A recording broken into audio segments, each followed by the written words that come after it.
ॐ अज्ञानतिमिरान्धस्य ज्ञानाञ्जनशलाकया चक्षुरुन्मीलितं येन तस्मै श्रीगुरुवे नमः। नमः ॐ विष्णुपादाय कृष्णपृष्ठाय भूतले श्रीमते भक्तिवेदान्त स्वामिन् इति नामिने। नमस्ते सरस्वते देवे गौरवाणी प्रचारिणे निर्विशेष शून्यवादी पाश्चात्य देश तारिणे। जय श्री कृष्ण चैतन्य प्रभु नित्यानंद श्री अद्वैत गदाधर श्रीवासादि गौर भक्तवृंद। हरे कृष्णा कृष्ण कृष्ण हरे हरे, हरे राम राम राम हरे हरे। हरे कृष्णा कृष्ण कृष्ण हरे हरे, हरे राम राम राम हरे हरे। हरे कृष्णा। आप सभी को दंडवत प्रणाम। श्रील प्रभुपाद लीलामृत के इन सत्रों में आप सभी का स्वागत है। हम यहाँ पर श्री सत्स्वरूप दास गोस्वामी जी द्वारा लिखित पुस्तक श्रील प्रभुपाद लीलामृत के प्रकरणों के द्वारा उस महान उद्देश्य के बारे में श्रवण और पठन करने का प्रयास कर रहे हैं जो सीधे चैतन्य महाप्रभु जो भगवान का भक्तावतार है उनसे आरंभ होते हुए आचार्यों की इस परंपरा और श्रृंखला में श्री भक्ति सिद्धांत सरस्वती जी तक आता है, जहां भक्ति सिद्धांत सरस्वती जी चाहते थे कि हरे कृष्ण महामंत्र का और नगर संकीर्तन का, सनातन धर्म के प्रत्येक पहलू का पूरे विश्व भर में प्रचार और प्रसार हो।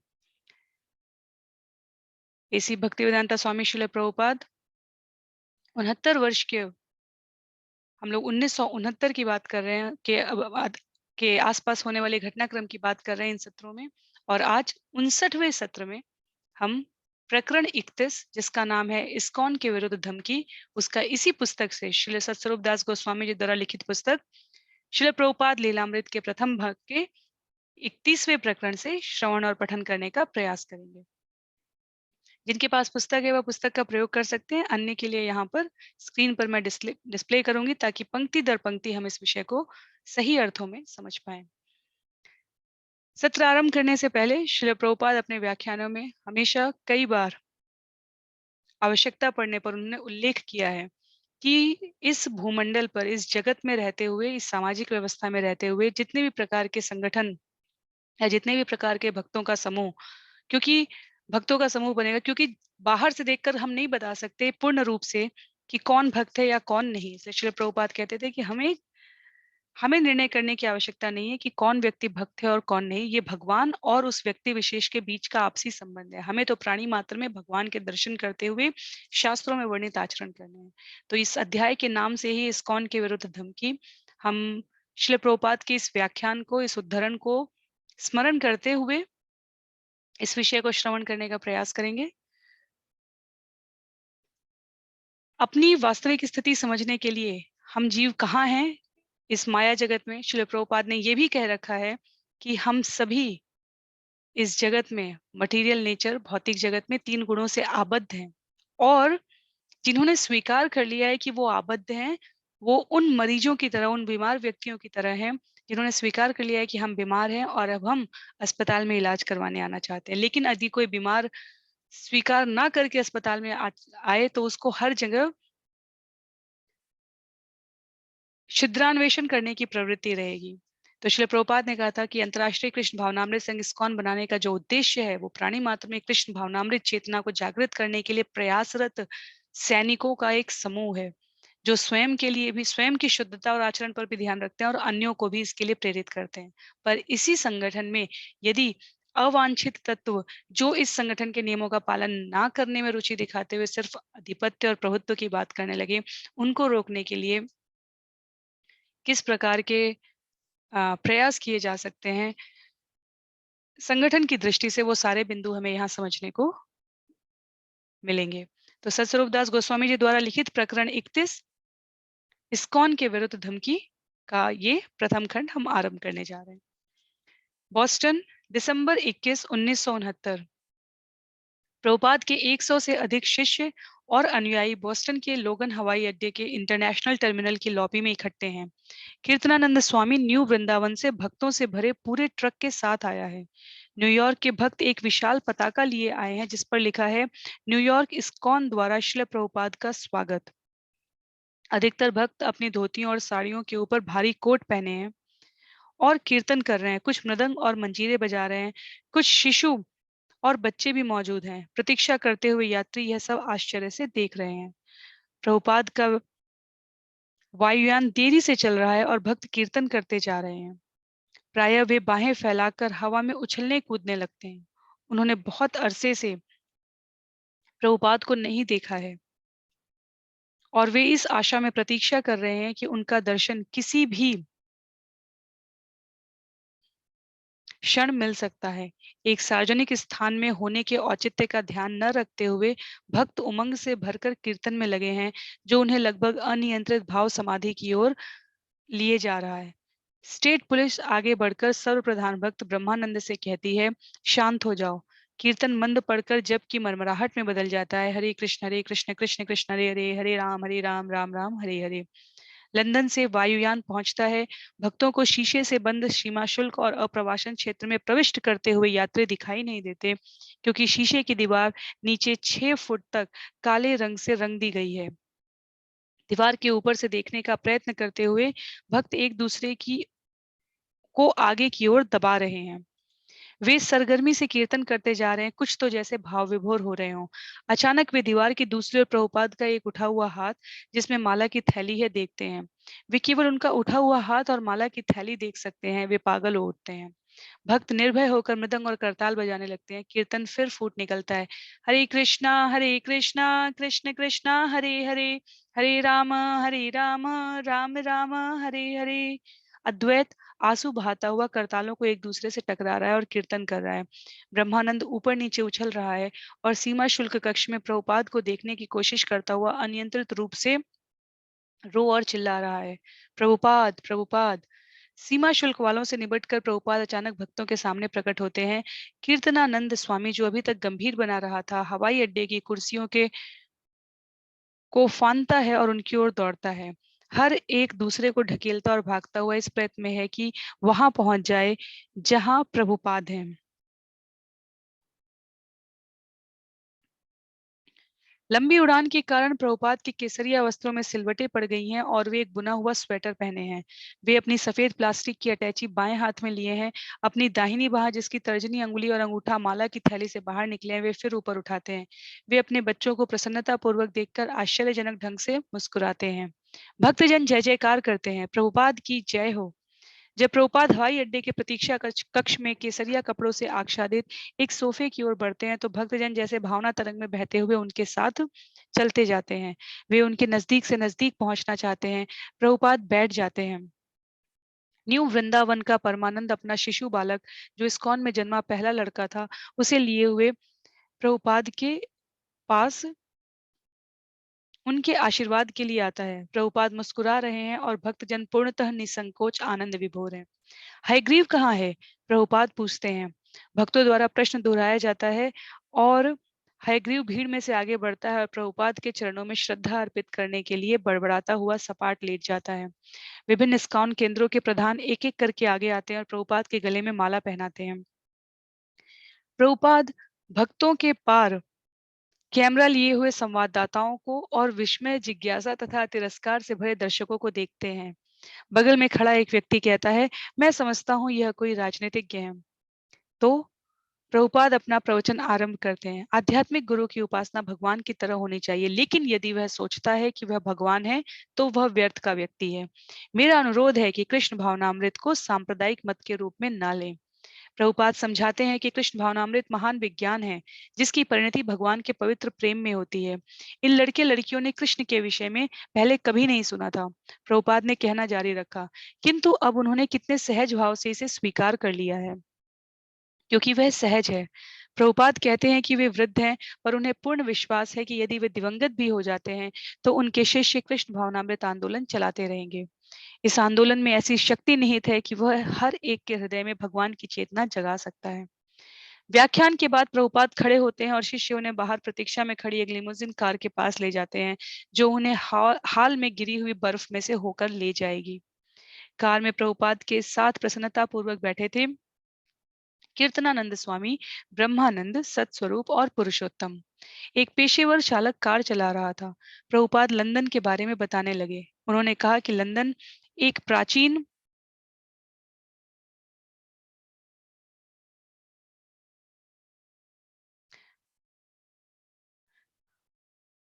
उन्होंने कहा कि लंदन एक प्राचीन वैभवशाली नगर था और मंदिर एक बहुत प्रभावशाली क्षेत्र में ब्रिटिश म्यूजियम के निकट था। वह जिसे डाउन टाउन कहते हैं, वहां स्थित है। वे एक विज्ञापन पट्ट के पास से निकले जिस पर कॉन्टिनेंटल आहार गृह और विश्राम कक्ष का विज्ञापन अंकित था। विज्ञापन पट को देखकर प्रभुपाद बोले, चिंतामणि, यह क्या है? ओ नहीं, कॉन्टिनेंटल, चिंतामणि। भक्त एक दूसरे को देखने लगे। प्रभुपाद की समझ में यह था कि विज्ञापन पट पर चिंतामणि लिखा था, जिसका तात्पर्य उन आध्यात्मिक मणियों से था जिनसे दिव्य कृष्णलोक निर्मित है। किंतु प्रभुपाद स्वयं चिंतामणि थे, विशुद्ध और निर्दोष, जो बॉस्टन जैसे ठंडे और गंदे नगर में आ रहे थे, फिर भी हमेशा कृष्ण का स्मरण करते हुए। उनके साथ होना कितने सौभाग्य की बात थी। सत्स्वरूप ने व्यावसायिक चालक की ओर देखा। गाड़ी सावधानी से चलाओ, उसने कहा। पीछे की सीट पर से प्रभुपाद बहुत धीमे बोल रहे थे, जबकि भक्त सामने की सीट से पीछे मुड़कर उन्हें देख रहे थे। अंधेरे में वे उनकी झलक भर देख पाते थे और उनकी मैत्रीपूर्ण फिर भी अकल्पनीय उपस्थिति से सर्वथा संभ्रमित थे। अभी उस दिन प्रभुपाद बोले, मैं जॉर्ज हैरिसन से कह रहा था कि यदि तुम समझते हो कि तुम्हारा धन तुम्हारा है तो यह माया है। समर्स टनल पहुंचने पर लिमोजिन एक स्वचालित कार बूथ पर खड़ी हो गई, जहां यात्री स्वतः मार्कर जमा करते थे। चालक ने एक सिक्का एक ढालू छिद्र में डाल दिया और लाल रोशनी हरी हो गई। प्रभुपाद ने पूछा कि क्या कभी यात्री बिना मार्क कर दिए सीधे चले जाते थे, और ब्रह्मानंद ने बताया कि उस हालत में एक घंटी बजने लगेगी। आगे वे लोग समर टनल में घुसे, जो सामान्यतः एक भयानक कष्टप्रद स्थान था, लेकिन तब नहीं जब यात्रा प्रभुपाद के साथ हो रही हो। मैंने जॉर्ज से अपना धन कृष्ण को देने को कहा। प्रभुपाद बोले, इस तरह नहीं कि वह अपना धन मुझे दे तभी कृष्ण को मिलेगा, वरन इस तरह कि वह अपना धन जैसे भी हो कृष्ण के लिए खर्च करे। किंतु कृष्ण के लिए मार्ग तो केवल आप हैं, ब्रह्मानंद ने कहा। प्रभुपाद के मुख पर मंद हंसी आ गई। हाँ, उन्होंने स्वीकार किया, कम से कम पश्चिम में। प्रभुपाद के साथ यात्रा करना, उनके मुख से मामूली या गंभीर विषयों पर बातें सुनना और उनकी अगाध मुख मुद्रा या स्नेहिल मुस्कान को देखना बड़े सौभाग्य की बात थी। ऐसा अवसर विरले ही मिलता था। मैं विशुद्ध शिक्षाओं का प्रतिनिधित्व करता हूँ, प्रभुपाद कहते गए। भगवत गीता में कृष्ण कहते हैं, मेरे प्रति समर्पण करो, और मैं कहता हूँ कृष्ण के प्रति समर्पण करो। यह बहुत सरल है। बहुत से स्वामी आते हैं और आपको अपने आप को कृष्ण कहते हैं और इसमें सब कुछ नष्ट हो जाता है। किंतु मैं कहता हूँ कृष्ण को समर्पित हो। मैं कोई नई या अपमिश्रित बात नहीं कहता। कृष्ण कहते हैं मेरे प्रति समर्पित हो, और मैं कहता हूँ कृष्ण के प्रति समर्पित हो।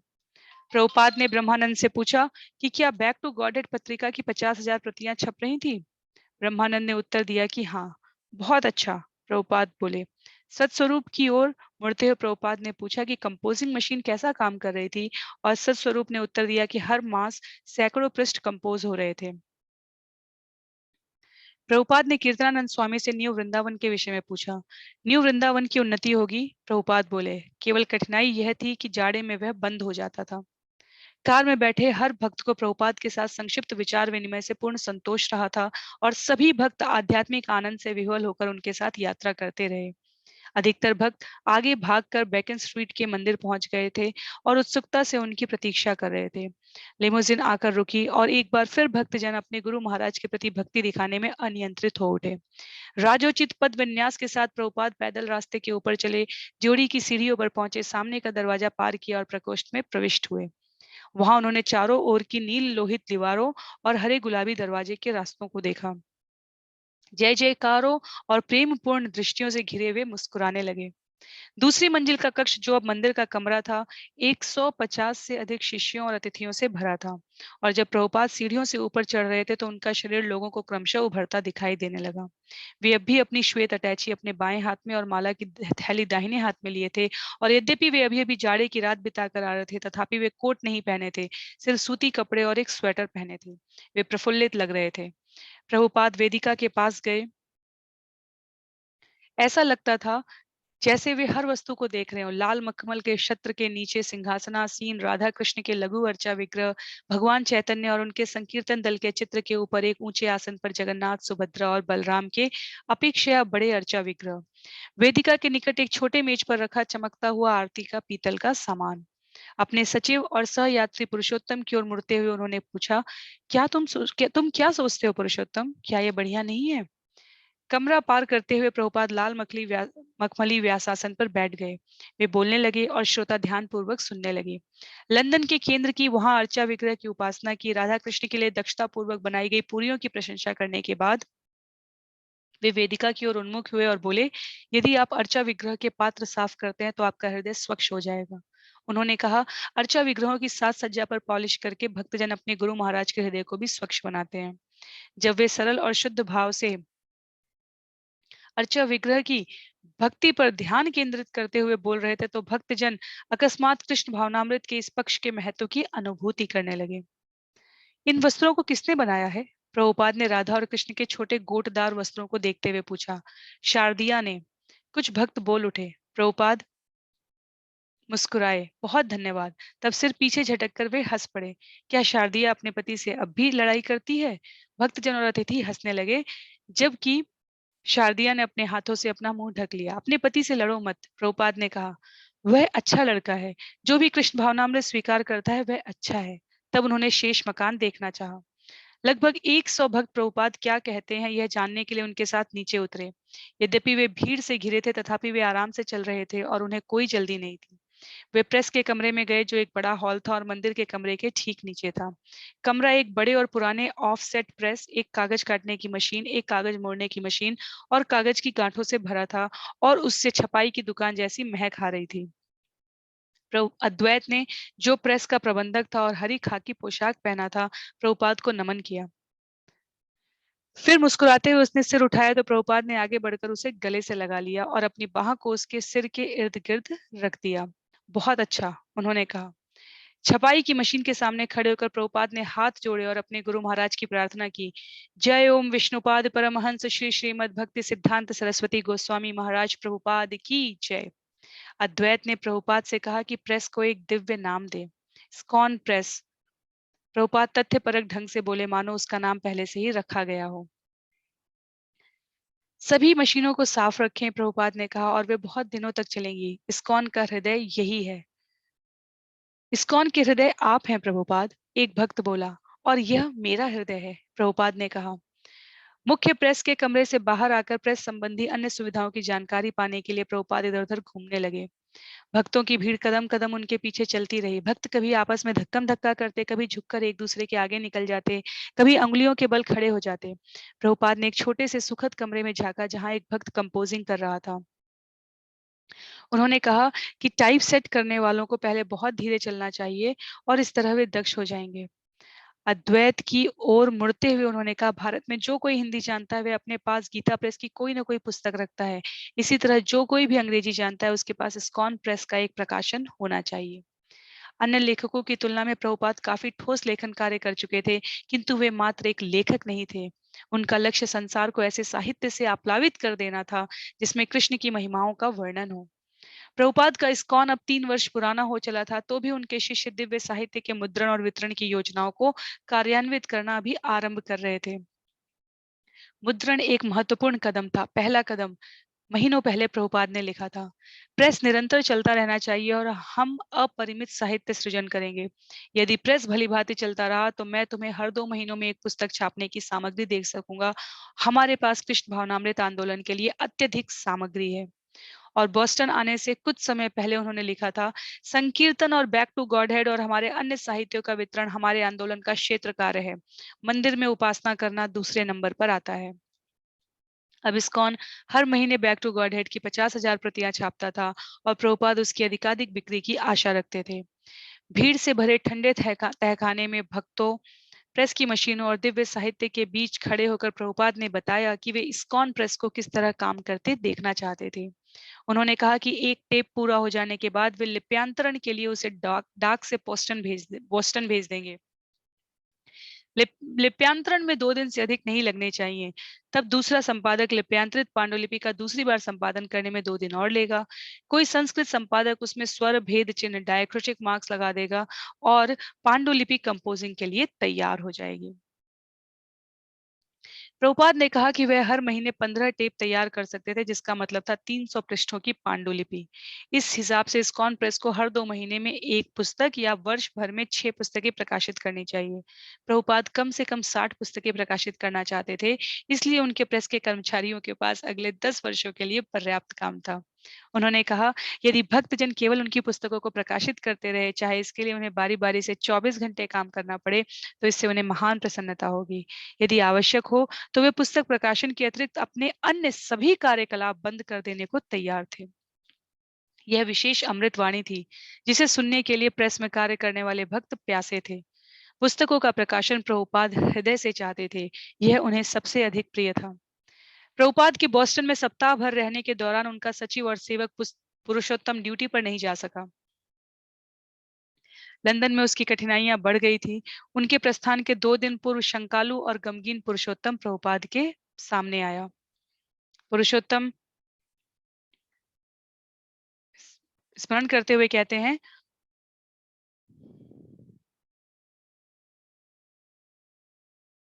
मैंने लंदन में अवकाश लेने का निर्णय लिया था। मुझे ऐसा लगा कि वहाँ ऐसे विभिन्न कार्य हैं जिन्हें मैं करना चाहता था, लेकिन मैं उन्हें साथ रहने के लिए विवश अनुभव करता था, क्योंकि उन्हें मेरी जरूरत थी। मेरा कम से कम यह कर्तव्य था कि उन्हें संयुक्त राज्य पहुंचा दूं। मुझे लगता था कि उन्हें जरूरत थी कि यात्रा में उनके साथ कोई रहे, और मुझे लगा कि मुझे इसे पूरा करना चाहिए और उनकी हर चीज को व्यवस्थित करके रख देना चाहिए, ताकि मैं अपने से यह ना कह सकूं कि जब एक पराये देश में उन्हें मेरी इस काम के लिए जरूरत थी, तब मैंने उन्हें छोड़ दिया है। मैंने किसी को बताया नहीं, मैंने कुछ नहीं कहा और उनके विरुद्ध मैंने जबान नहीं खोली। मैं अपनी ड्यूटी करता रहा, लेकिन अपने रुख से मैंने उन्हें जता दिया कि पिछले कुछ दिनों से मैं उनसे दूर होता जा रहा था। मैं उन्हें नमन नहीं करता था। मैं उनके कमरे में जाता था, लेकिन नमन नहीं करता था। पुरुषोत्तम प्रभुपाद के कमरे में प्रविष्ट हुआ, लेकिन उसने नमन नहीं किया। वह खड़ा रहा। उसे बैठने में बड़ी असुविधा हो रही थी, क्योंकि वह जो कुछ कहने जा रहा था वह बहुत गंभीर बात थी। प्रभुपाद ने अपनी डेस्क से उसकी ओर ऊपर देखा। हाँ पुरुषोत्तम, पुरुषोत्तम ने कहा। मैं उनसे मिलने के लिए अंदर गया। मैं जानता था कि मैं उन्हें छोड़ने जा रहा था और इससे मैं बेहद परेशान था। जो भी हो, मैंने उनसे कहा कि मेरे पास आंदोलन के बारे में, चंद्रमा के बारे में और अन्य विषयों पर बहुत सारे प्रश्न थे। मेरा उनमें विश्वास नहीं था। वे सारे मामले पर मुझे बहुत अनुकूल लगे और उन्होंने मेरे कहने को सहज भाव से लिया।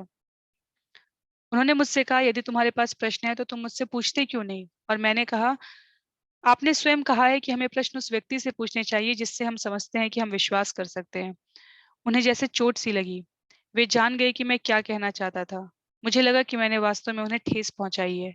मैं इतना अवज्ञापूर्ण नहीं लगना चाहता था, लेकिन अब तो जो था वह सामने था। ये बोले, मैंने देखा है कि कुछ समय से तुम ठीक नहीं हो। क्या कोई समस्याएं हैं? मैंने कहा, हाँ। मैं उन्हें छिपाने की कोशिश नहीं करता हूँ। अनुमानतः मैं जो कुछ कहने जा रहा था उसके लिए उन्हें तैयार कर रहा था। मैं उस रात को चले जाना चाहता था, इसलिए मैं बोला, मैं जाना चाहता हूँ। लेकिन उन्होंने मुझसे कहा, तुम मेरे साथ इतने दिनों से रहे हो और अब तुम जाने को आकुल हो। क्या तुम रात भर भी नहीं रुक सकते? उन्होंने कहा, कम से कम तुम तब तक क्यों नहीं रुकते जब तक कि मेरा वायुयान न चला जाए। मैं 2 दिन बाद जाने को था। मैंने कहा, ठीक है, तब मैं वही करूंगा। मैं न्यूयॉर्क वापस जाने को था। वस्तुतः टिकट के लिए मेरे पास पैसे नहीं थे और उन्होंने मुझे पैसे दिए। उन्होंने मुझे बस का किराया दिया। मुझे ये अच्छा लगा। मैं किसी अन्य से उधार ले सकता था, लेकिन उन्होंने कहा, तुम इसे ले लो और बाद में तुम इसे मुझे वापस कर सकते हो। और मैंने वही किया। अगले सप्ताह मैंने पैसे वापस कर दिए। हर चीज के बारे में वे बहुत शालीन थे। सचमुच मैंने देखा कि वे संसार को एक विशेष प्रेम भरे तरीके से देखते थे। मुझे अनुभव हुआ कि कभी-कभी मैं भी चीजों को उनकी तरह प्रेम भरे तरीके से देख सकता था। मैंने अनुभव किया कि यह दृष्टिकोण, यह तनिक प्रेमपूर्ण चित्रवृत्ति मुझे उनसे मिली। यह उनके पास थी और मैंने उसका कुछ अंश उनसे प्राप्त कर लिया। और यह उन चीजों में से एक है जो उनके बारे में मुझे सदा याद रहती है। और मैं जानता हूँ कि उनके आंदोलन के माध्यम से मेरा विश्वास ईश्वर में हुआ। उनसे मिलने के पहले मैं ईश्वर में विश्वास नहीं करता था। पुरुषोत्तम के जाने के बाद प्रभुपाद ने मानव के चंद्रावतरण और बाद में कृष्ण भावनात्मक विषयक उसके संदेह के बारे में भवानंद से बात की। उन्होंने कहा, मेरी समझ में यह बात तो आती है कि चूंकि मैंने ऐसा कहा इसलिए वह उसमें विश्वास न करे, परंतु वह वैदिक शास्त्रों में अविश्वास कैसे कर सकता था। बोस्टन का मौसम बहुत खराब था। जब वर्षा बंद हो जाती थी तब बर्फ गिरने लगती थी और जब बर्फ का गिरना बंद हो जाता तो वर्षा फिर से आ जाती थी। प्रभुपाद सामने के आंगन में घूमने का प्रयत्न करते थे। भवानंद छाता लिए हुए उनके साथ रहता था। वह सावधानी पूर्वक देखा करता था कि वे बर्फ पर गिर ना पड़े। लेकिन बोस्टन में दिसंबर के एक सप्ताह के खराब मौसम के बाद प्रभुपाद का जुकाम और बिगड़ने लगा। उन्होंने लॉस एंजलिस जाने का निर्णय लिया। लॉस एंजलिस, फरवरी 25, 1970। भक्ति सिद्धांत सरस्वती ठाकुर के जन्म दिवस की वर्षगांठ के शुभ अवसर पर लॉस एंजलिस के भक्तों को वेत्सिका एवेन्यू के नए मंदिर में जाने की अनुमति प्राप्त हुई। कमरों की सफाई भी नहीं हुई थी और बड़ा हाल बिना किसी साज सज्जा के था। लेकिन भक्त लास के पुराने मंदिर से प्रभुपाद का व्यासासन ले आए और प्रभुपाद ने उस पर अपने गुरु महाराज का एक बड़ा चित्र रखवाया। अपने गुरु महाराज के सामने खड़े होकर प्रभुपाद ने उनकी आरती की, जबकि लगभग 50 शिष्य उनके चारों ओर खड़े होकर उस हॉल में हरे कृष्ण कीर्तन करते रहे और नाचते रहे, जो प्रायः रिक्त रहता था। आरती के बाद प्रभुपाद ने शिष्यों से भक्ति सिद्धांत सरस्वती के चित्र पर फूल चढ़ाने को कहा। तब उस समय भी व्यासासन तब उस समय भी व्यासासन के सामने खड़े हुए उन्होंने कहा कि उनके पास उनके शिष्यों के अतिरिक्त गुरु महाराज को भेंट स्वरूप देने के लिए उस दिन कुछ नहीं था। तब उन्होंने सभी शिष्यों के नाम जोर से पढ़कर सुनाए। भक्ति सिद्धांत सरस्वती ठाकुर के बड़े व्यासासन के निकट एक छोटे व्यासासन पर बैठकर प्रभुपाद ने चैतन्य महाप्रभु मिशन के शक्तिशाली आचार्य भक्ति विनोद ठाकुर के पुत्र अपने गुरु महाराज भक्ति सिद्धांत सरस्वती ठाकुर का संक्षिप्त इतिहास बताया। भक्ति सिद्धांत सरस्वती ठाकुर से अपनी पहली भेंट का स्मरण करते हुए प्रभुपाद ने बताया कि किस प्रकार उनके गुरु महाराज ने उनसे अंग्रेजी भाषा भाषी संसार में कृष्ण भावनामृत का प्रचार करने को कहा था। उन्होंने कहा कि यह विशाल मंदिर भक्ति सिद्धांत सरस्वती ने भक्तों को कृष्ण की सेवा में उपयोग करने के लिए एक उपहार के रूप में दिया था। भक्तों को वैभव के हाथों बिकना नहीं चाहिए, प्रभुपाद ने कहा, वरन इस अद्भुत स्थान का उपयोग उन्हें धर्मोपदेश के लिए करना चाहिए। यह कहते कहते प्रभुपाद रोने लगे। अब सबके लिए प्रसाद लाओ, प्रभुपाद ने बुलाकर कहा, और भोग आरंभ हो गया।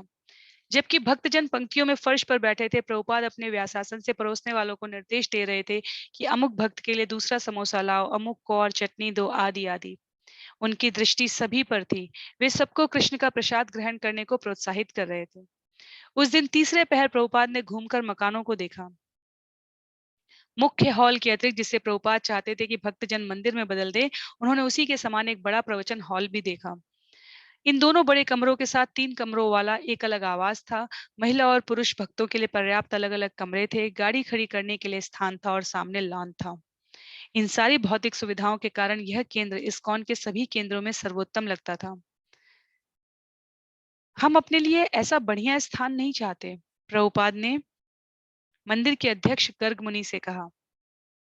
हम कहीं भी रह सकते हैं, किंतु ऐसे बढ़िया स्थान से हमें यह अवसर मिलेगा कि हम भले लोगों को आमंत्रित कर सके कि वे आएं और कृष्ण भावनामृत के बारे में जानें। बिल्डिंग का मूल्य $2,25,000 था, जिसमें $50,000 तुरंत देने थे। प्रभुपाद के पुस्तक खाते में $10,000 थे, लेकिन वे केवल पुस्तकों के प्रकाशन के लिए थे। इसलिए यद्यपि ऐसी सौदेबाजी में वे व्यक्तिगत रूप से नहीं पढ़ना चाहते थे, लेकिन इस मामले में अपवाद रूप से उन्होंने अन्य मंदिरों से लॉस एंजलिस में इस नए मुख्यालय के लिए अनुदान देने को कहा। उन्होंने विश्व के विभिन्न मंदिरों के अध्यक्षों के पास भवनों के चित्र भी भेजे। इस प्रकार उन्होंने नकद भुगतान के लिए धन संग्रह कर लिया और श्रील भक्ति सिद्धांत सरस्वती के आविर्भाव दिवस पर इस्कॉन विश्व मुख्यालय का वैध स्वामी बन गया। केवल यही एक ऐसा मंदिर था जिसका इस्कॉन वास्तव में स्वामी था। अन्य सारे भवन या तो पट्टे पर थे या किराए पर। प्रभुपाद इस मंदिर की रूपरेखा स्वयं बनाना चाहते थे। किराए के व्यवसायिकों को बुलाना बहुत महंगा पड़ता, किंतु प्रभुपाद के बहुत सारे ऐसे शिष्य थे जो नवीनकरण का कार्य करने को उत्सुक थे। करणधर कुछ बढ़ईगिरी, नलसाजी और सामान्य राजगिरी जानता था और अनुभव द्वारा वह और सीख सकता था। भवानंद एक व्यावसायिक डिजाइनर रह चुका था और उसमें प्रभुपाद प्रेरित उत्साह भरा था कि एक सामान्य चर्च को बदलकर वह उसे श्री भगवान के जाजल्यमान भवन में बदल दे।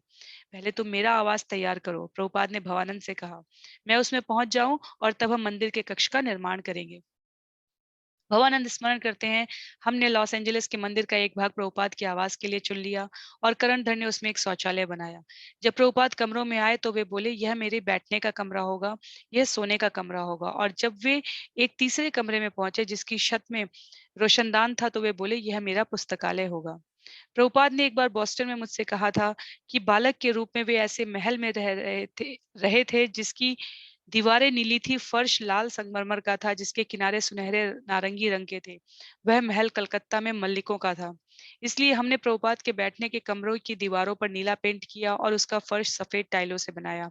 उसके पर्दे गहरे नारंगी रंग के साटन के लगाए गए, जिनमें सुनहरे धागे और सुनहरे किनारे लगे थे। प्रभुपाद को रंगों का यह मिश्रण बहुत पसंद आया। सोने के कमरे में मैंने प्रभुपाद से पूछा कि वे अपना पलंग कहाँ चाहते थे, और वे बोले, पलंग कमरे के बीच में रखो। हमने एक कालीन बिछा दिया और प्रभुपाद ने कहा, अब तुम चादरें लाओ और कालीन को उससे ढक दो। भारत में लोग इस तरह के कालीन बिछाते हैं, अच्छे कालीन, और उन्हें चादरों से ढक देते हैं, और विशेष अवसरों पर वे चादरें हटा देते हैं, अन्यथा वे खराब हो सकते हैं। अतः मैं बाहर गया और चादरें खरीद कर ले आया। प्रभुपाद अपने कमरे बैठने के कमरे में थे जब मैं अंदर गया और कालीन के ऊपर चादरें बिछाने लगा। प्रभुपाद कमरे में आ गए और बोले, हाँ, यह बहुत बढ़िया है। मैंने फिर एक नई चीज शुरू की। यह तुम सबके लिए नई चीज है कि कालीनों के ऊपर चादरें बिछाई जाए। तब उन्होंने मुझसे कहा, देख लेना किसी चादर में सिकुड़ने ना रहे। मैं कालीन पर अपने हाथों और घुटनों के बल झुका था। प्रभुपाद भी मेरी बगल में अपने हाथों और घुटनों पर झुक गए। हम दोनों चादरों की सिकुड़ने ठीक करने लगे, और जब हम यह कर चुके तो प्रभुपाद ने चादरों के सिरों को कालीन के नीचे दबा दिया।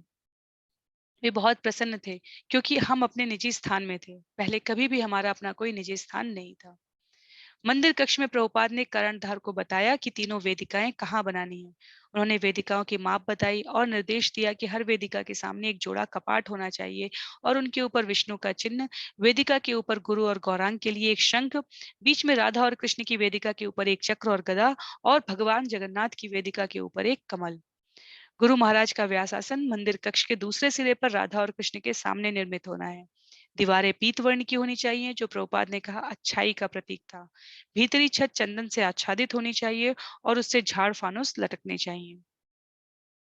वेदिकाओं के पूरी होते ही प्रभुपाद अर्चा विग्रहों को लाना चाहते थे, यद्यपि नवीनकरण का कार्य अभी बहुत बाकी था।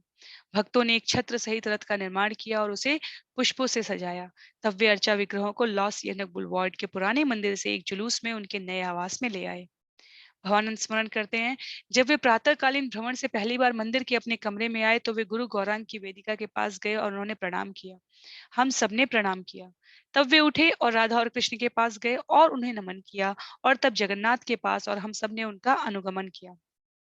तब हम वापस आए और वे अपने व्यासासन पर बैठ गए और हम लोगों से बोले, अब तुम सब व्यासासन से राधा और कृष्ण को देखते हुए एक दूसरे की ओर मुख करके खड़े हो जाओ, एक दूसरे की ओर मुख करो। इस ओर उस ओर, एक ओर गुरु को देखो, दूसरी ओर ईश्वर को, और तब पीछे और आगे उस ओर। इस गलियारों को हमेशा छोड़े रखो ताकि मैं देख सकूं। अर्चा विग्रह राजा था, प्रभुपाद ने कहा, और मंदिर के सभी निवासी उसके निजी सेवक थे, इसलिए मंदिर को राजभवन जैसा होना चाहिए।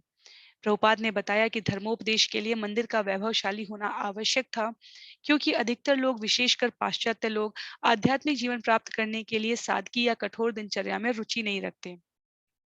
एक भारतीय कहावत है कि गरीब की बात कोई नहीं सुनता। प्रभुपाद ने कहा कि यदि भक्तजन विज्ञापन दे कि भक्ति योग की कक्षा अमुक खाली मैदान में किसी वृक्ष विशेष के नीचे होगी, तो वहां कोई नहीं होगा आएगा, किंतु एक स्वच्छ सुंदर भवन जिसमें झाड़ फानुस लगे हों और आरामदेह कमरे हो बहुत से लोगों को आकृष्ट करेगा कि वे आएं और पवित्र बने। मंदिर उन लोगों के लिए भी था जो कृष्ण भावनामृत युक्त भक्त की भांति वहां रहना चाहते थे। प्रभुपाद ने कहा कि भक्तों को कहीं भी रहने और सोने के लिए तैयार रहना चाहिए। लेकिन अपने शिष्यों के प्रेमी और संरक्षक पिता के रूप में प्रभुपाद को इसका बड़ा ध्यान था कि विशाल मंदिर बनाया जाए और उसमें शिष्यों के रहने के लिए पर्याप्त सुविधाएं हों। वे अपने परिवार के लिए एक घर बना रहे थे। यह देखना कि उनकी आध्यात्मिक संतानों को रहने और भक्तिमय सेवा के अभ्यास के लिए स्थान हो, प्रभुपाद के मिशन का एक दूसरा पक्ष था। नए मंदिर की एक विशेषता शिल प्रभुपाद की वाटिका थी। भक्तों ने मंदिर के पीछे के एक बड़े भूमि खंड को खोदकर उससे मलबा हटा दिया था और वहां मिट्टी भर दी थी।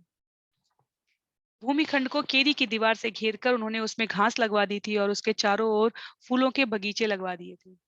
कर्णधार स्मरण करते हैं, मैंने भूखंड के भीतरी भाग में चारों ओर कुछ क्यारियां बनाई थी और उसमें यत्र तत्र कुछ पौधे लगा दिए थे।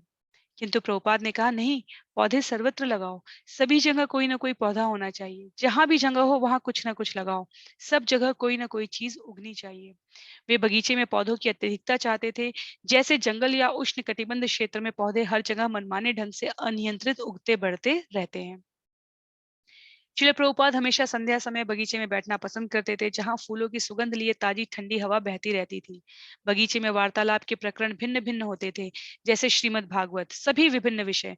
कभी कभी भक्तों या अतिथियों के साथ सजीव वार्तालाप होते थे, और कभी कभी प्रभुपाद सारा समय कीर्तन में बिता देते, वार्तालाप बहुत कम करते।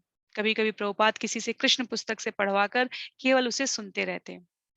प्रभुपाद कहते थे कि जब वे बच्चे थे तब उनकी माँ ने मकान की छत पर एक बगीचा लगा रखा था और शाम को वे उसमें खेलने जाया करते थे। उन्हें वह अब भी याद है। बचपन में उन्हें जो कुछ करना पसंद था वह उन्हें अब भी याद था। वे प्रसन्नता पूर्वक उसे स्मरण करते और लोगों को सुनाते थे। प्रायः वे टिप्पणी करते, मेरी माँ ने मकान की छत पर एक बगीचा लगाया था और अपने बचपन में मैं शाम को वहां जाता था और खेलता था। अब मेरे पास भी जाने के लिए ऐसा एक सुंदर स्थान हो गया है। प्रभुपाद के व्यक्तिगत निर्देशन में लॉस एंजलिस केंद्र विशेष इस्कॉन केंद्रों के लिए एक नमूना बन गया। उदाहरण के लिए सवेरे की भागवत कक्षा में वे संस्कृत मंत्रों का गायन करते थे और भक्तों से उसका ठीक वैसा ही अनुकरण कराते थे। और उन्होंने आदेश दिया कि उनके सभी मंदिरों में यह मानक कार्यक्रम लागू किया जाए। मई 1970 में उन्होंने उत्तर अमेरिका और यूरोप के अपने सभी 26 मंदिरों के अध्यक्षों को लिखा कि वे लॉस एंजलिस आकर उनसे मिलें। इस समय मैं अपनी सारी शक्ति इस लॉस एंजलिस केंद्र पर लगा रहा हूँ, ताकि इसे अर्चा विग्रह की उपासना, आरती, कीर्तन और आवश्यक साज सज्जा के लिए अन्य केंद्रों के वास्ते नमूना बनाया जा सके। चूंकि मैंने अपना यात्रा कार्यक्रम कम कर दिया है, इसलिए मैं चाहता हूँ कि आप अपनी सुविधा के अनुसार यहाँ आए और कुछ दिन रुककर यहाँ जो कुछ हो रहा है उसे स्वयं देखें और एक आवश्यक निर्देश के लिए मुझसे मिलें। मुझे आशा है कि सभी केंद्रों के कार्यक्रम एक साथ यहाँ के मानक के अनुरूप ही हो जाएंगे। मंदिरों के जितने अध्यक्ष प्रभुपाद से मिलने आए, उनमें से अधिकतर अपने जीवन के तीसरे दशक में थे।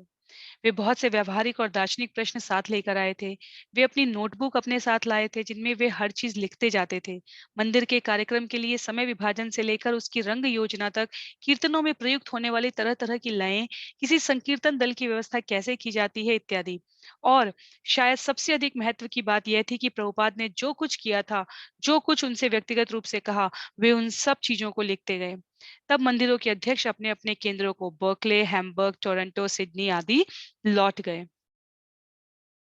वे आनंद से विह्वल और तत्पर थे, उन दर्जनों नए मानदंडों को कार्य में परिणत करने के लिए जिन्हें विश्व मुख्यालय लॉस एंजलिस में उन्होंने प्रभुपाद से आत्मसात किया था। यद्यपि अपने आंदोलन का अधिकतर विस्तार करने की बात अब भी करते थे, लेकिन लगता था कि वे लॉस एंजलिस में ही संतुष्ट रहकर अपने मंदिरों के अध्यक्षों, अपनी संकीर्तन मंडलियों और अपनी पुस्तकों के द्वारा संसार के विभिन्न भागों में पहुंचना चाहते थे। तब भी नई योजनाएं बराबर सामने आ रही थी और प्रभुपाद ने इस्कॉन के सभी मामलों की देखभाल के लिए अपने चुने हुए 12 शिष्यों से गठित एक शासी मंडल की स्थापना की चर्चा फिर की और अधिक सन्यासियों को दीक्षित करने की बात भी की, जिन्हें वे भारत ले जाकर परिव्राजक धर्मोपदेशक के रूप में प्रशिक्षण देना चाहते थे। और अपनी पुस्तकों के नियमित और समुचित प्रकाशन को सुनिश्चित करने के लिए वे एक विशेष समिति संगठित करना चाहते थे, जो केवल प्रकाशन का कार्य देख सके।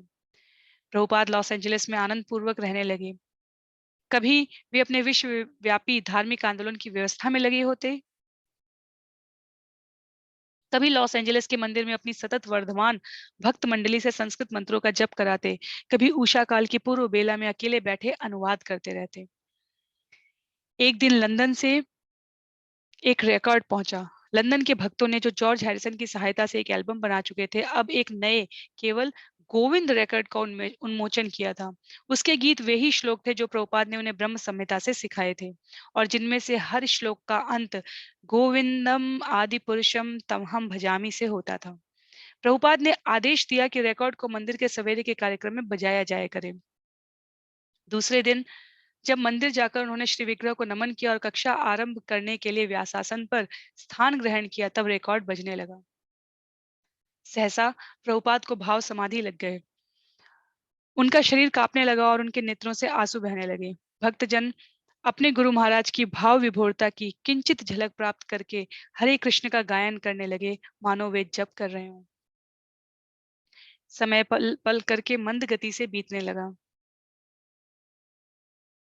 अंत में प्रभुपाद बोले, गोविंदमादिपुरुषं तमहं भजामि।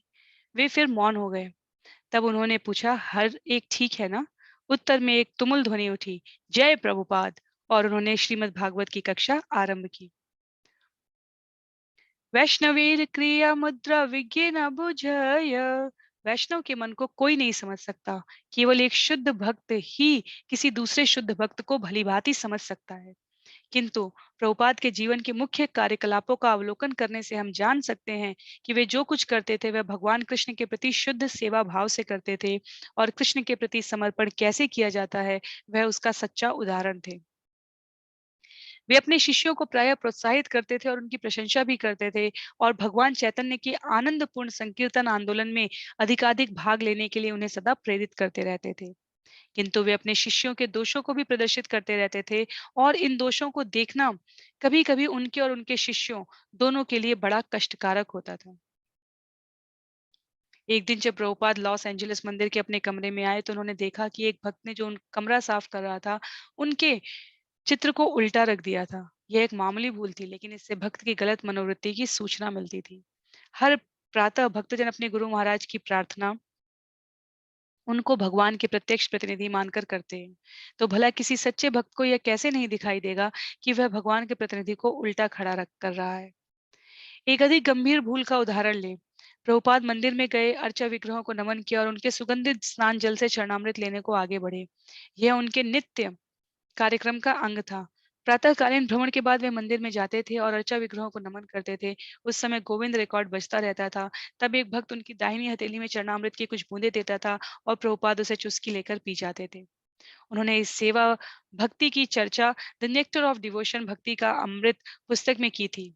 उनके भगवान चरण कमलों से प्रवाहित होता हुआ सुगंध और पुष्पों से सुवासित जल नीचे आता है और उसे एकत्रित करके उसमें दधि का मिश्रण करते हैं। इस प्रकार यह चरणामृत न केवल सुस्वादु सुगंध से भर जाता है, वरन उसमें महान आध्यात्मिक मूल्य भी होता है। जो भक्त अर्चा विग्रह के दर्शन और उपासना के लिए आते हैं, वे चरणामृत की 3 बूंदें श्रद्धापूर्वक ग्रहण करते हैं और अपने आप को दिव्य आनंद में विभोर अनुभव करते हैं। किंतु उपर्युक्त प्रातः बेला में जब श्रील प्रभुपाद ने चरणामृत ग्रहण किया तो उनकी त्योरियां चढ़ गई। किसी ने उसमें नमक मिला दिया था। वे मंदिर के कमरे को पार कर अपने व्यासासन पर जाकर बैठ गए और सैकड़ों भक्तों से भरे उस कमरे में उन्होंने पूछा, चरणामृत में नमक किसने मिलाया है? साड़ी पहने हुए एक युवा लड़की खड़ी हुई और भयभीत मुस्कान के साथ बोली कि यह उसने किया था। तुमने ऐसा क्यों किया? गंभीर मुद्रा में प्रभुपाद ने पूछा। मैं नहीं जानती थी, ही करके वह बोली। प्रभुपाद गर्ग मुनि की ओर मुड़े, किसी जिम्मेदार को रखो। हर एक को प्रभुपाद के क्रोध का अनुभव हुआ। एक अप्रिय शर से मंदिर का शुद्ध वातावरण खराब हो गया। किसी भक्त द्वारा कृष्ण की उपासना करके प्रतिनिधि गुरु महाराज को प्रसन्न करके की जाती है।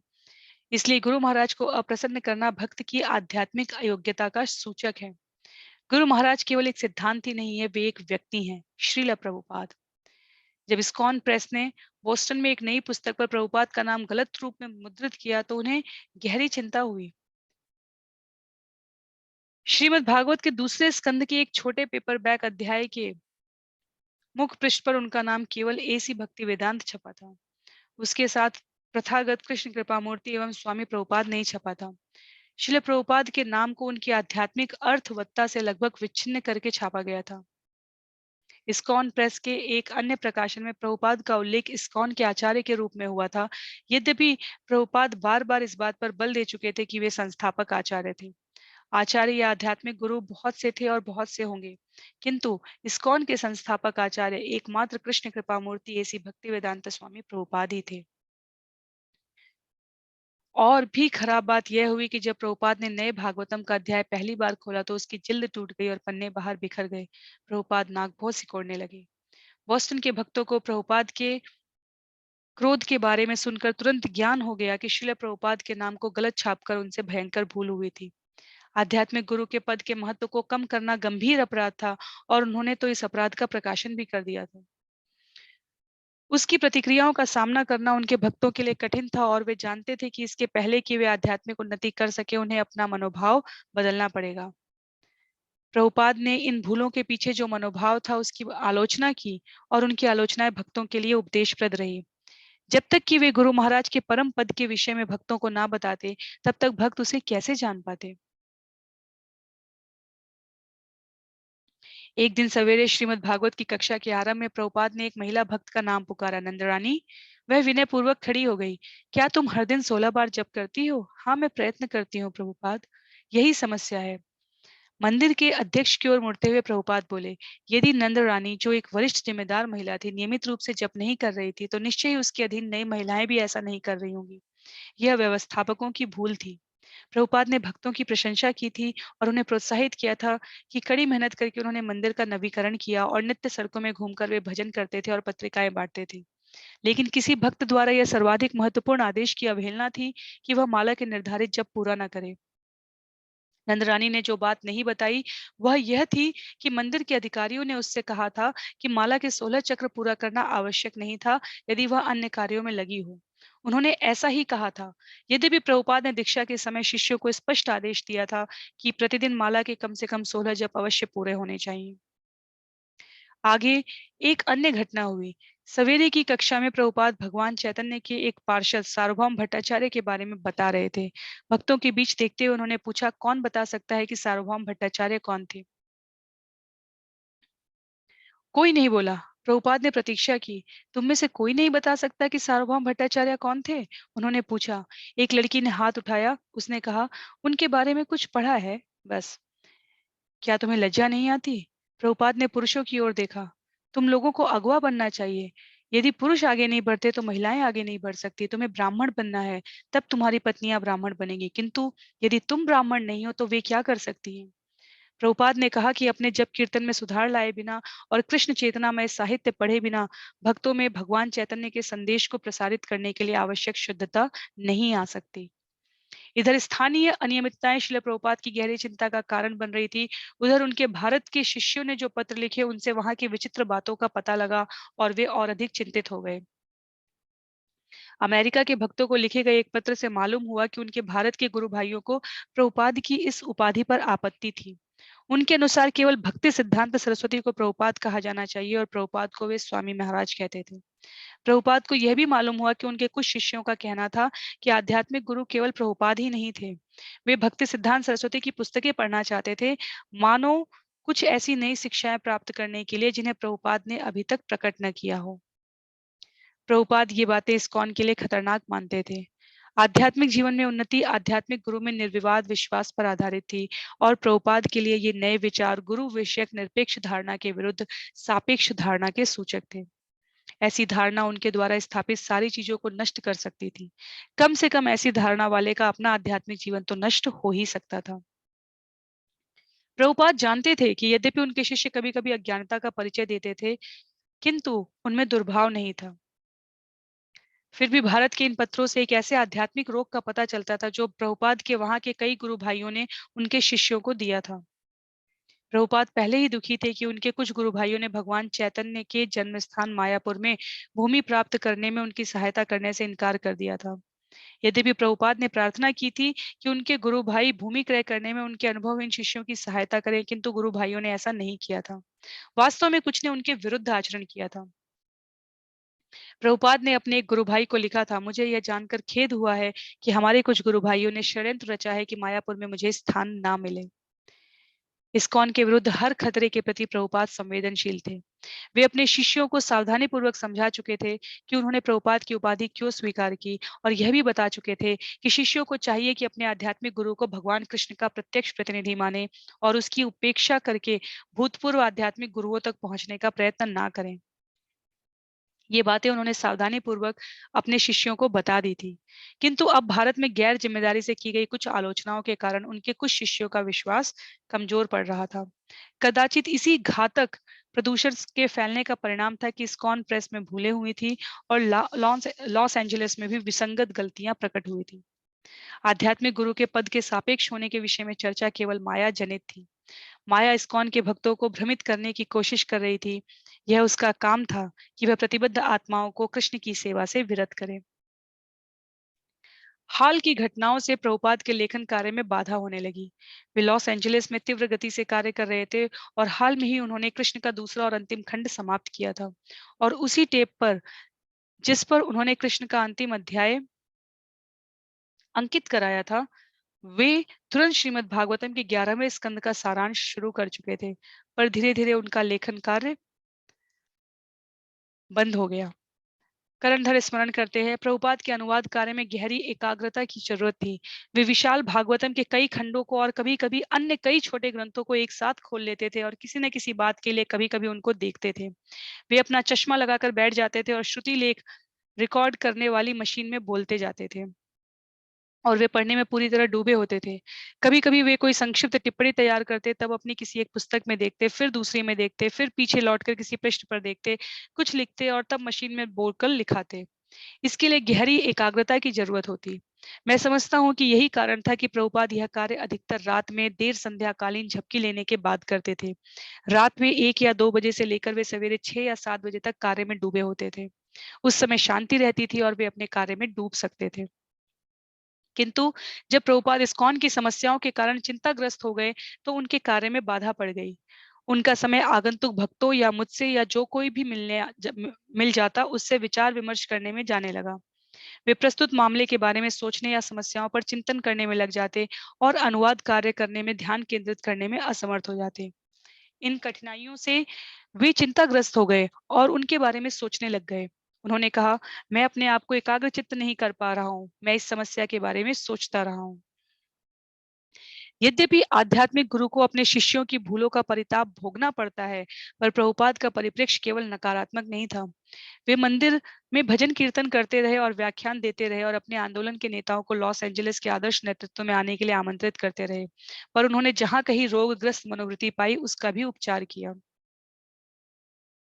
उदाहरण के लिए, जब गुरुदास ने लंदन से उन्हें लिखा कि उन लोगों ने एक भारतीय अतिथि को प्रभुपाद के व्यासासन पर बैठकर भाषण करने दिया था, तो प्रभुपाद ने उनकी भूल को सुधारने हेतु तुरंत जवाब दिया, मुझे आश्चर्य होता है कि तुम लोगों ने श्रीमान पारीख को व्यासासन पर कैसे बैठने दिया। तुम जानते हो कि व्यासासन केवल व्यासदेव के प्रतिनिधि आध्यात्मिक गुरु के लिए होता है, किंतु श्रीमान पारीख इस परंपरा में नहीं है कि वे व्यास के प्रतिनिधि बन सके। न ही उन्हें वैष्णव सिद्धांतों का ठोस ज्ञान है। तुम्हारे पत्र से पता चलता है कि कभी-कभी व्यासासन से श्रीमान पारीख अरविंद दर्शन पर विचार प्रकट करते हैं। मुझे आश्चर्य है कि तुम लोगों ने यह कैसे होने दिया है। मेरे विचार से तुम लोगों की ये सब भूलें, जिनकी चर्चा तुमने अपने पत्र की अंतिम 2 पंक्तियों में की है, तुरंत ठीक करनी चाहिए। मेरे विचार से तुम लोग जो सबसे अच्छा काम कर सकते हो, वह यह है कि उनकी यह कक्षा बंद कर दो। बकवास सहन नहीं करनी चाहिए। तमाल कृष्ण ने पेरिस से एक पत्र लिखा और उसमें प्रभुपाद से आध्यात्मिक गुरु की पूर्णता के विषय में दार्शनिक प्रश्न पूछे और प्रभुपाद ने उनके पूरे उत्तर दिए, किंतु कड़ाई के साथ।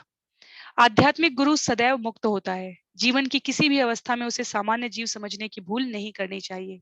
आध्यात्मिक गुरु का यह पद 3 प्रकार से प्राप्त किया जाता है। एक है साधन सिद्ध।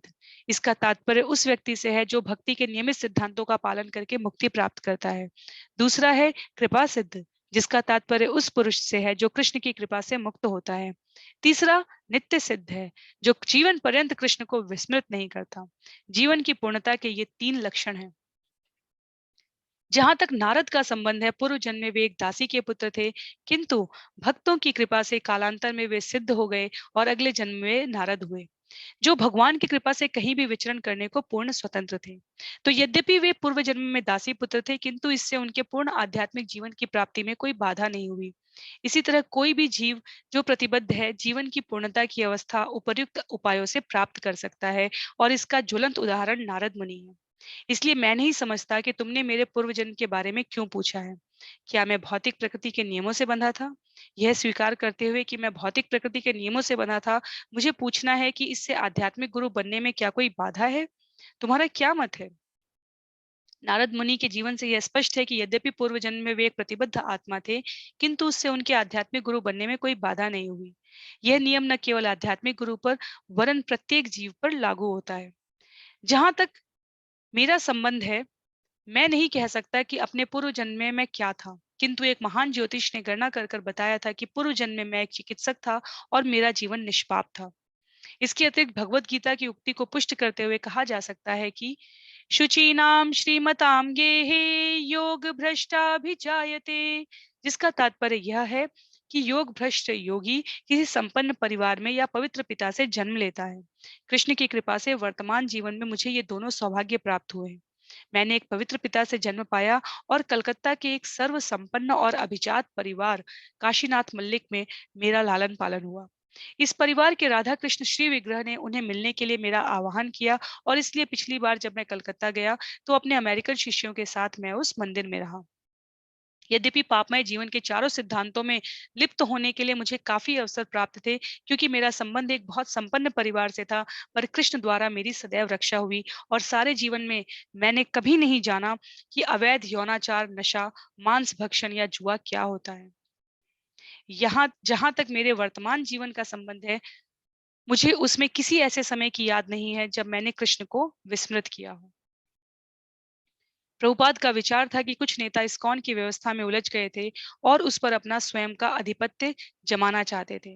अपनी कक्षाओं में वे केवल अप्रत्यक्ष रूप से इसकी चर्चा करते थे, ठीक वैसे ही जैसे उन्होंने इस बात का पर्दाफाश किया था कि कुछ भक्त पर्याप्त मात्रा में भजन कीर्तन या अध्ययन नहीं कर रहे थे।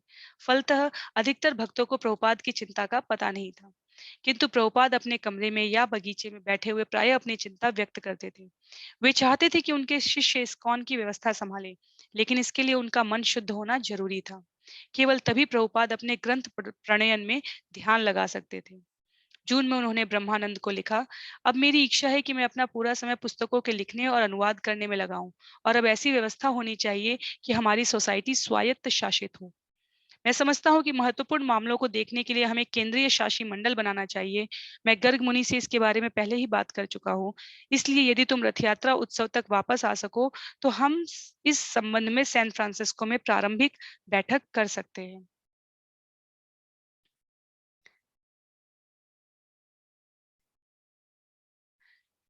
इस्कॉन के विरुद्ध धमकी इस अध्याय के प्रकरण के प्रथम खंड का जिसका आज हमने श्रवण और पठन किया।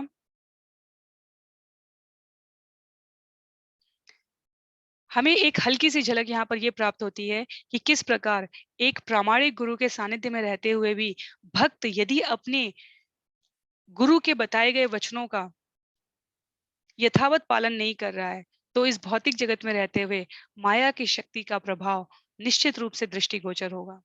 श्रील प्रभुपाद के प्रत्यक्ष संपर्क में रहते हुए भी भक्त उनके द्वारा बताए गए नियम और आचरणों का संपूर्ण संपूर्ण रूप से पालन करने में स्वयं को असमर्थ पा रहे थे या उन्हें बहुत कठिनाई का अनुभव हो रहा था।